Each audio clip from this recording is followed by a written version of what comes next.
Hi, this is MarqueeCrew, and I'm here to show you how today, on my birthday, I learned two new tricks.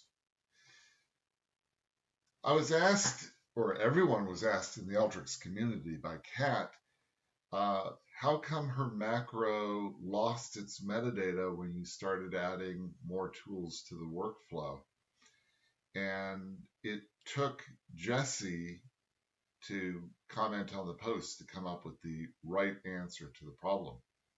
So what was happening is inside this macro, the macro was picking up the description of the fields coming through it and was changing the name to be what was in the description field.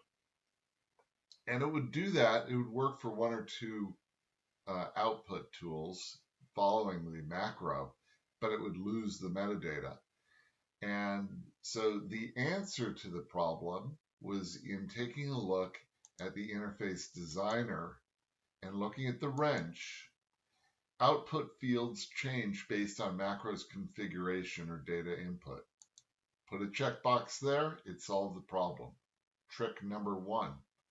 Next trick, I didn't know about this, but if you type in the word test here, you can see tools that include the word test, but there's also show more.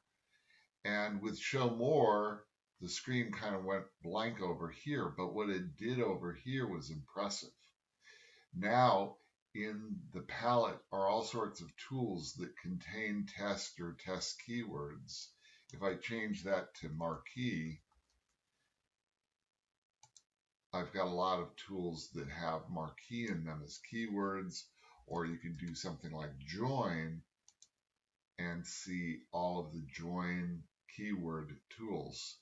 I didn't know about those two things. I learned something new. I hope that you've learned two new things too as well. Have a great day. Bye.